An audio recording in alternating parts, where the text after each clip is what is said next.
오늘 우리에게 주신 말씀, 우리 누가복음 14장 7절부터 14절까지의 말씀을 같이 읽겠습니다. 누가복음 14장 7절부터 14절까지 말씀 제가 먼저 읽도록 하겠습니다. 먼저 읽겠습니다. 청함을 받은 사람들이 높은 자리 택함을 보시고 그들에게 비유로 말씀하여 이르시되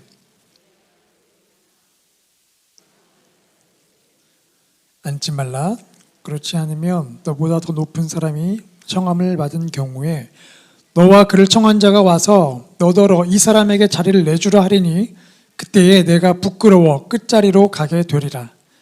청함을 받았을 때에 차라리 가서 끝자리에 앉으라. 그러면 너를 청한 자가 와서 너더러 벗이어 올라 앉으라 하리니 그때에 함께 앉은 모든 사람 앞에서 영광이 있으리라. 무릇 자기를 높이는 자는 낮아지고 자기를 낮추는 자는 높아지리라. 또 자기를 청한 자에게 이르시되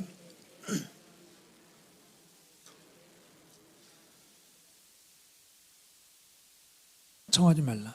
두렵건대 그 사람들이 너를 도로 청하여 내게 갚음이 될까 하노라. 잔치를 베풀거든 차라리 가난한 자들과 몸 불편한 자들과 저는 자들과 맹인들을 청하라. 그들이 갚을 것이 없으므로 받겠음이라 하시더라. 아멘. 네, 오늘 우리는 관계의 청지기입니다. 관계의 청지기입니다라는 제목으로 말씀을 나누려고 합니다. 우리는 많은 것들을 감당하는 청지기로 부름을 받았는데 특별히 오늘 이 관계에 대한 하나님께서 우리를 이 관계를 맡은 청지기로 불러주셨는데 그 관계의 청지기로 살아간다는 것이 어떤 것인지 오늘 함께 말씀을 통해 나누려고 합니다. 기독교 교육을 공부하면서 여러 학자들을 이렇게 알게 되었는데요. 그 중에 이 마틴 부버라는 종교 철학자를 알게 되었습니다. 마틴 부버. 이 사람이 쓴 여러 이론 중에 하나가 나와 너라는 관계 이론입니다. 인간을 규정하는 데 있어서 인간은 관계 사이에서 살아가는 존재이다. 그래서 인간은 관계적 존재라는 것이죠. 그래서 나라는 존재는 독자적으로 존재할 수 없고 상대방, 주변 사람들과의 관계 안에서 우리가 비로소 존재한다라고 이야기를 했습니다. 그렇죠. 우리가 내가 어떤 존재인가, 우리가 때로는 이렇게 거울을 보면서 그렇지 나는 이렇게 예쁘지, 그래 아유 그렇게 어쩜 이렇게 눈이 예쁘니 이러면서 우리가 이렇게 거울을 보면서 우리 자신을 발견할 때가 있습니다. 근데 굉장히 주관적인 발견이죠. 그런데 우리가 가끔 사람들과 관계 속에서 뒤통수를 맞으면서 내가 이런 존재였나라고 깨달음이 올 때가 있죠. 야, 내가 이렇게 교만한 사람이었나? 내가 이렇게 옹졸한 사람이었나? 내가 이렇게 다른 사람의 말을 귀 기울이지 않는 꽉 막힌 사람이었나? 이렇게 우리는 이제 주변 사람과 관계 안에서 내가 그런 존재였다는 것을 깨닫고 당황할 때가 많습니다. 그러면서 사람들과 한 명 한 명 관계를 맺다 보면 나한테 어떤 사람이 편한 사람인지 나한테 어떤 사람이 불편한 사람인지 그러면서 비로소 내 안에 이런 성향이 있고 내 안에 이런 특징들이 있구나. 그럼 나만의 이렇게 관계도를 만들어 가게 되죠. 이 관계는 하나님의 성품에서 비롯되었습니다. 우리 하나님, 성부 하나님, 성자 하나님, 성령 하나님이 그 관계 안에서 함께 그 친밀함을 누리시죠. 그래서 우리 하나님께 지음을 받은 우리는 그 하나님의 성품을 고스란히 받아서 우리는 그 관계를 이어가게 됩니다. 그런 면에서 이 오늘 본문은 우리의 관계도가 건강한지 아닌지 또 하나님께서 원하시는 관계대로 살고 있는지를 보여주는 본문이죠. 오늘 본문을 보면 이 안식일에 한 바리새인이 예수님을 식사자리에 초대를 합니다. 당시 그 식사자리 연회장 분위기는 이렇게 가보면 자리들이 마련되어 있는데 상석과 하석이 구분되어 있죠. 그래서 높은 자리, 높은 위치에 있는 사람은 당연히 상석에 앉게 되고 일반 사람들은 그냥 일반적인 자리, 때로는 그 하석에 앉게 됩니다. 근데 그날 예수님께서 그 식사 자리에서 묘한 분위기를 보셨던 것이죠. 우리 7절 말씀 같이 함께 읽도록 하겠습니다. 시작. 청함을 받은 사람들이 높은 자리 택함을 보시고 그들에게 비유로 말씀하여 이르시되 그날 예수님께서 보신 거는 이 청함을 식사에 초대를 받은 사람들이 높은 자리에 앉으려고 하는 그 모습을 보셨다라는 겁니다. 이 본문에 높은 자리 택함을 보시고 그 높은 자리를 자꾸 택하려고 하시는 그 모습을 보셨는데, 높은 자리를 택하려고 한다 할 때 그 동사에 택한다는 동사는 한 번 이렇게 힐끗 쳐다본 게 아니라 계속해서 쳐다보는 겁니다. 계속해서 힐끗힐끗 쳐다본다는 거죠. 그러니까 지금 말로 표현하면 눈치 게임을 하고 있는 거예요. 저기 높은 자리가 있는데 누가 앉을까? 내가 앉아야 할 텐데. 그러면서 주변을 보면서 나보다 높은 사람이 있는지 없는지를 힐끗힐끗 쳐다본다는 거죠. 없으면 내가 그 자리에 앉으려고 계속 초청받은 사람들을 보고 있다는 겁니다. 어떻게 하면 내가 저 자리에 앉아서 내가 높은 사람이라는 것을 드러낼 수 있을까? 그러한 이 분위기를 보면서 예수님께서 이제 비유를 하나를 말씀하시죠. 이 비유가 이 관계 청지기로 부름받은 우리를 향해서 그대로 적나라하게 예수님께서 말씀해주고 있는 비유입니다. 오늘 이 비유를 통해서 우리가 과연 주님 우리에게 무엇을 말씀하시나 주님의 그 음성을 우리가 듣기를 원하는데요. 우리 먼저 8절 말씀을 우리 같이 함께 읽도록 하겠습니다. 시작. 내가 누구에게나 혼인잔치에 청함을 받았을 때에 너보다 더 높은 사람이 청함을 받은 경우에, 오늘 8절 말씀을 통해서 예수님이 우리에게 말씀하신 첫 번째는 우리는 자신을 높이려는 죄인이라는 겁니다. 자신을 높이려고 하는 죄인이라는 것이죠. 예수님께서 이 혼인잔치라는 특정한 상황을 언급하세요. 우리가 결혼 준비할 때에 많은 것들을 준비하는데 그 중에 하나가 이 청첩장입니다. 신랑과 신부와 또 양과 부모님들이 모여서 이 청첩장을 몇 부를 인쇄를 해야 하냐, 제작해야 하냐, 그런 얘기를 좀 많이 하게 되죠. 아니, 기쁜 날에 그냥 무한대로 청첩장 만들어서 다 초청하면 되지. 아니, 또 굳이 청첩장을 만들 필요 없이 그냥 다 초대하면 되는데 왜 청첩장을 만들까? 이 청첩장을 통해서 나와 관계에 있는 사람을 초청하기 위함이죠. 아무나가 아니라 우리와 관계에 있는 사람, 신랑과 신부와 양가 부모님과 관계에 있는 사람을 초청하기 위해서 청첩장을 만듭니다. 그래서 이 청첩장을 받은 사람은 내가 이 결혼식에 있는 누군가와 관계가 있는 사람이구나, 특별한 사람이구나, 그런 의식들이 생기게 되죠. 그래서 가게 되면 신랑과 신부와 이렇게 그 아버님들과 인사를 하지 않습니까? 인사를 할 때에 그 사람이 나를 보고 와줬구나라고 환영합니다. 열렬하게 환영해 줄 때에 굉장히 기분이 좋습니다. 그런데 이렇게 왔는데 오셨어요? 바로 그 다음 사람 인사하게 되면 굉장히 무시당한 것 같은 그런 기분이 들죠. 그래서 예수님께서 그 말씀을 듣는 모든 사람에게 말씀하시는 거예요. 너는 높은 자리에 앉지 말아라. 그 잔치에 청함을 받았는데 열렬하게 환영받거나 그 높은 자리에 가려고 하지 말라는 겁니다. 왜 모든 사람들에게 말씀하셨을까? 특정인에게 너 높은 자리에 앉지 말라가 아니라 듣는 모든 사람들에게 왜 높은 자리에 앉지 말라고 말씀하셨을까요? 왜냐하면 듣는 모든 사람들이 높은 자리에 앉고 싶은 욕구가 있기 때문에 그렇습니다. 우리 안에 그런 욕구가 있기 때문에 그렇죠. 왜 높은 자리에 앉고 싶을까? 인정받고 싶은 겁니다. 자기의 기준 또는 어떤 세상의 외적 기준을 통해 우리는 다른 사람들과 이렇게 비교를 하고 그 비교를 통해 내가 이 사람보다 높은지 낮은지를 확인하게 됩니다.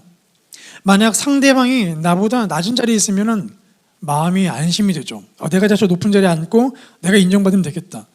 그런데 나보다 더 열렬히 환영을 받고 나보다 더 인정받는 사람을 보게 되면 기분이 좋지가 않습니다. 그래서 어떻게든 그 사람의 흠집을 내어 그 사람을 깎아내려서 그 사람이 나보다 더 인정받을 존재가 아니라는 것을 증명해서 내가 저 상석에 앉고 내가 인정받으려고 하는 것이죠. 이것은 비교와 경쟁에서 오는 자기 숭배와 자기 교만입니다. 그래서 이 랭던 길키라는 신학자가 이런 얘기를 했습니다. 우리 함께 읽어볼까요? 시작. 다른 사람을 부당하게 대우하는 것은 내면의 우상 숭배가 사회적 결과로 드러난 결과이다. 우리가 다른 사람을 이렇게 부당하게 대하는 이유가 뭘까? 왜 하대하는 이유가 뭘까? 우리 안에 있는 나를 향한 우상 숭배가 드러난다는 것입니다. 그 사람을 깎아내려서 내가 높아지려고 한다는 것이죠.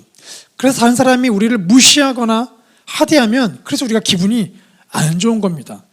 내 우상 숭배가 흠집났기 때문인 거죠. 우리도 이런 문화에 참 익숙해져 있죠.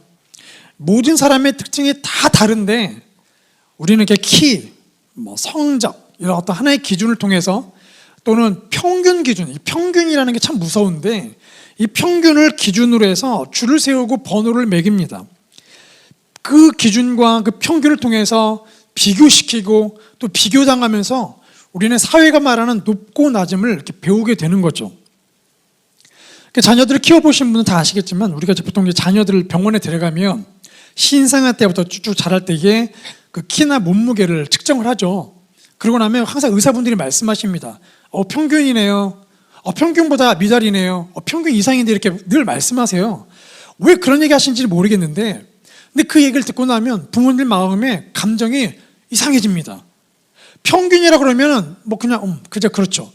평균 미달인데요. 많이 먹여야 할 것 같습니다. 그러면 괜히 기분이 안 좋습니다. 평균 이상인데 그러면 괜히 기분이 좋죠. 그렇게 우리는 점점 처음에 태어난 그 존재를 세상에서 말하는 평균을 통해서 그 아이를 보기 시작합니다. 이 아이가 우리 자녀가 평균 이상이냐 평균 이하냐. 그래서 있는 그대로가 아니라 이 비교라는 틀로 자꾸 보게 되는 것이죠.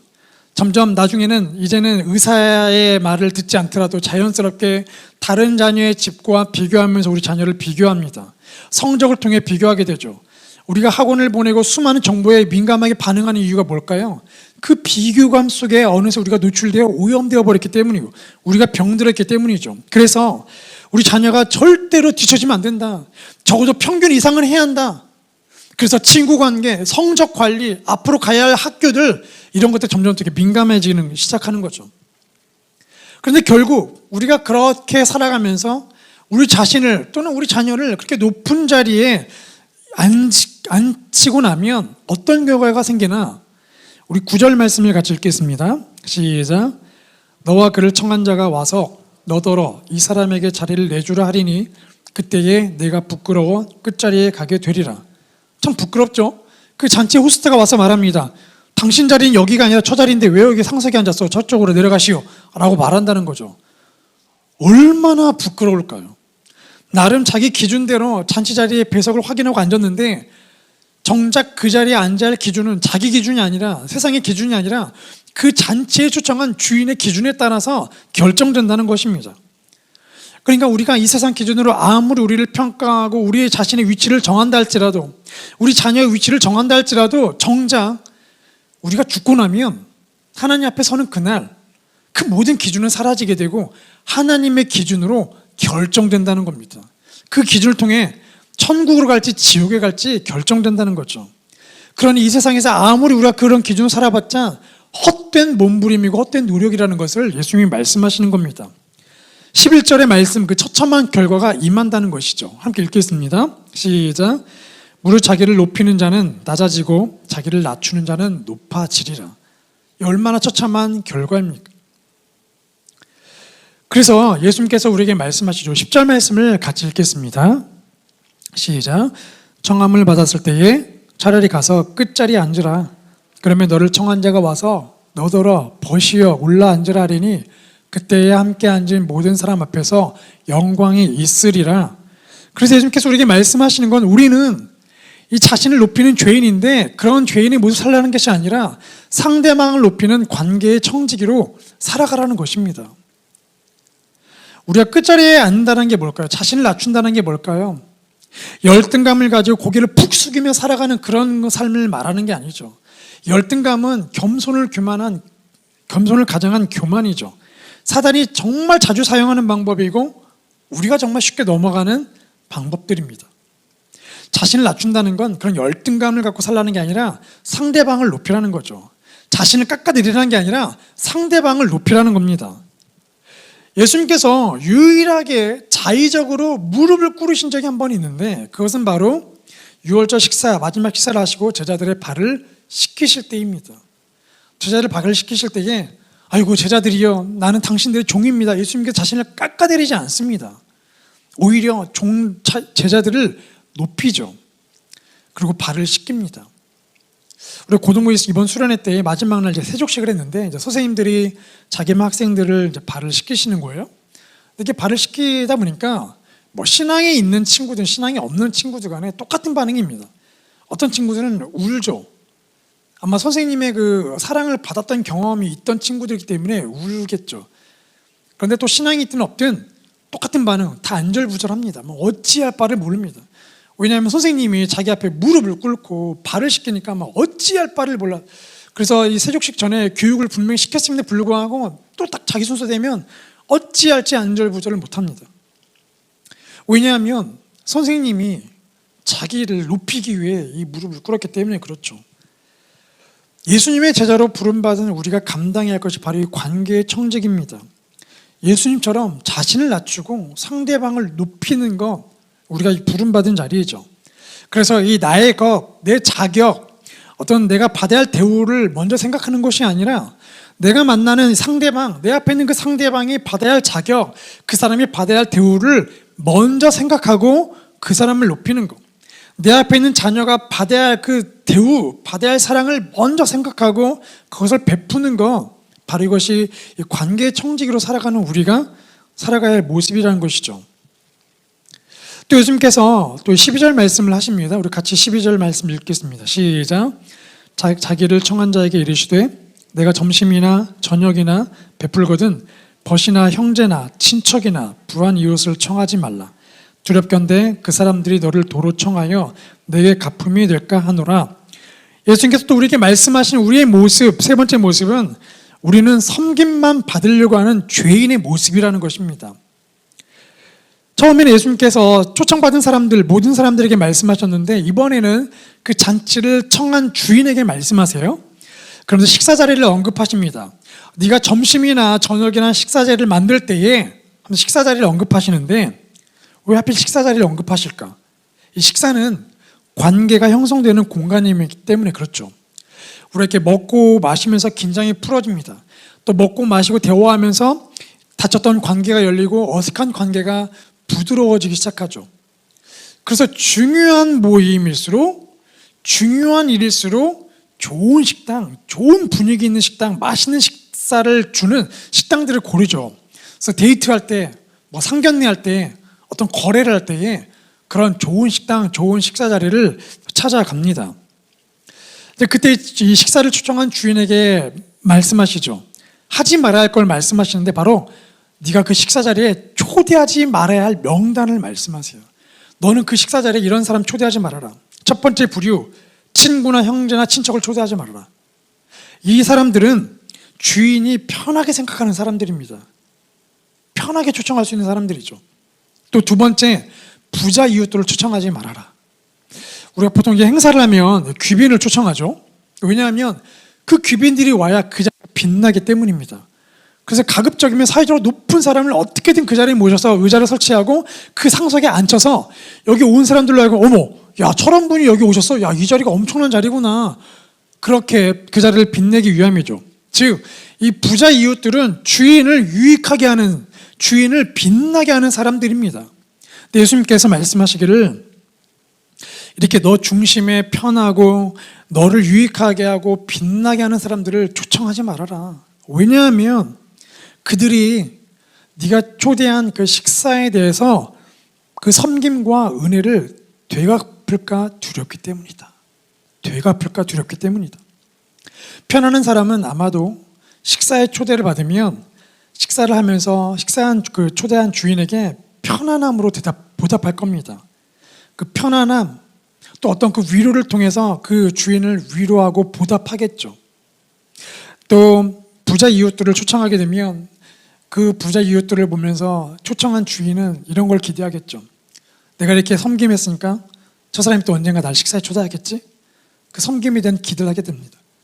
결국은 스스로가 그 식사를 초대한 그 스스로가 그 사람들을 통해서 이미 그 자신이 베푼 섬김에 대해서 보답을 받고 있는 거죠. 편함이라는 걸 통해 보답받고 위로라는 걸 통해 보답받고 깔깔깔 웃으면서 긴장이 풀어지는 걸 통해 보답받고 때로는 다음 식사를 통해서 보답을 받기 때문이죠. 그런데 그런 거를 두려워라고 말씀하십니다. 이상하죠? 우리는 오히려 이렇게 선의를 베풀고 뭔가를 베풀었을 때에, 뭔가를 빌려줬을 때에 그것에 대해서 되갚지 못할까 봐, 그 갚음을 못 받을까 봐, 떼먹고 도망갈까 봐 그런 것 때문에 불안하고 두려운데 예수님은 오히려 그 반대를 두려워하라. 네가 그 섬김에 대한 복을 돌려받을까 봐 두려워하라고 말씀하십니다. 이걸 바꿔 표현하면 우리가 그 섬김에 대해서 섬김에 대한 그 은혜를 돌려받는 것은 잘못되었다라는 것입니다. 우리에게 안 좋은 것이라는 거죠. 우리는 섬김만 받으려고 하는 죄성을 가진 사람이라는 것을 우리가 기억해야 합니다. 되돌려 받으려는 것, 그게 나쁜 것인데 그거를 되돌려 받으려고 하는 그 죄성을 가진 존재라는 것을 기억해야죠. 근데 그게 왜 잘못되었을까? 예수님께서 13절, 14절 말씀을 하시죠. 우리 함께 같이 읽겠습니다. 시작. 잔치를 베풀거든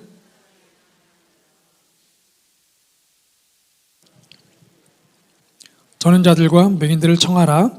그리하면 그들이 갚을 것이 없으므로 내게 복이 되리니 이는 의인들의 부활 시에 각본을 받겠음이라 하시더라. 이 잔치를 베푼다는 건 흔한 일이 아닙니다. 잔치를 베푼다는 건 돈이 들어가죠. 또 계획해야 합니다. 고민해야 합니다. 음식 메뉴를 골라야 하는 수고가 들어가게 됩니다. 자, 그런데 이런 수고를 통해 잔치를 베풀어서 뭐 해야 하냐면 가난한 자들, 몸이 불편한 자들, 다리를 저는 자들, 맹인들을 초청해서 그들을 섬기래요. 그들의 공통점이 뭡니까? 우리에게 익숙한 사람들이 아닙니다. 우리에게 유익을 주는 사람들이 아닙니다. 아무런 유익이 되지 않죠. 오히려 그들은 경제적인 여유가 없어서 우리에게 다른 식사를 통해서 우리에게 은혜를 보답할 수 있는 능력이 없는 사회적 경제적 약자들입니다. 그런데 왜 그들을 초청하러 하시나? 오히려 그들을 초청하면 마이너스이지 않습니까? 이 자본주의 원리로 보면 불공평하죠. 내가 투자했는데 그 투자에 대한 것을 돌려받지 못하는 불공평한 겁니다. 맞습니다. 그런데 성경적인 원리를 보면 더 큰 불공평입니다. 예수님께서 말씀하시죠. 그들이 갚지 못하면 너희가 의인의 부활 시 하나님의 마지막 심판하는 그날 네가 보답을 받을 것이다. 하나님께서 그것을 갚을 거라 말씀하십니다. 이 얼마나 불공평한 겁니까? 우리는 고작 이 땅에 있는 음식으로 그들을 보답했는데 이 땅에 유한한 음식, 먹으면 사라질 만한 것으로 그냥 보답했는데 하나님은 하늘에 사라지지 않는 영원한 걸로 우리에게 보답하신대요. 이거 얼마나 불공평한 일입니까? 이 세상에서는 절대 경험할 수 없는 하나님 나라에서만 볼 수 있는 아름다운 불공평, 오히려 그걸로 우리를 채우시겠다는 겁니다. 그래서 하나님께서 우리에게 말씀하시죠. 우리는 어떤 사람인가? 네 번째, 우리는 다른 사람을 섬기는 관계의 청직이라는 겁니다. 내가 섬김받는 게 아니라 다른 사람을 섬기는 관계의 청지기로 부름받았다는 것이에요. 그래서 내가 열심히 섬기지만 돌려받지 않을 거 생각하고 열심히 베풀라는 겁니다. 그러면 비록 이 땅에서 내 재정은 다 빠져나가고 내가 마이너스 인생, 불공평한 인생 사는 것 같지만 정작 마지막 그날, 아니 이 땅의 삶을 살아가면서 우리가 하늘나라의 더 큰 불공평을 통해서 복을 받고 하나님이 그걸 갚아주신다는 겁니다. 그래서 우리가 우리 자신에게 되돌아 보게 되는 겁니다. 우리가 주로 만나는 사람이 누구인가? 식사를 할 때 우리가 주로 연락한 사람이 누구인가? 주로 편한 사람 연락하죠. 맞습니다. 친구에게 연락하고 친척 연락합니다. 만나면 하나도 부담되지 않는 사람 주로 연락합니다. 그래야 말도 통하고 대화, 위로도 받고 내 편이 되어줄 수 있기 때문에 그렇죠. 뭔가 내게 편한 것들을 내가 얻어갈 수 있고 나에게 유익이 되기 때문에 그런 사람들을 만나고 이 거래를 통해 내가 뭔가 얻을 수 있는 사람들을 연락합니다. 때로는 그게 필요한데 그게 전부가 되어서는 안 된다는 것이죠. 이런 모습은 성경에 나오는 바벨탑 사건과 참 비슷합니다. 하나님께서 사람을 창조하시고 명령하셨죠. 온 땅을 충만하고 온 땅을 정복하고 다스려라. 그러니까 온 땅을 향해 뻗어나가야 하는데 바벨탑을 짓게 모인 사람들은 그게 무서운 겁니다. 그게 싫은 거죠. 그래서 여기 모여봐. 우리 여기 정착하자. 야, 우리끼리만 살자. 뭐로 뻗어나가냐. 정착하자. 그리고 바벨탑을 높게 쌓아서 우리 이름을 내자.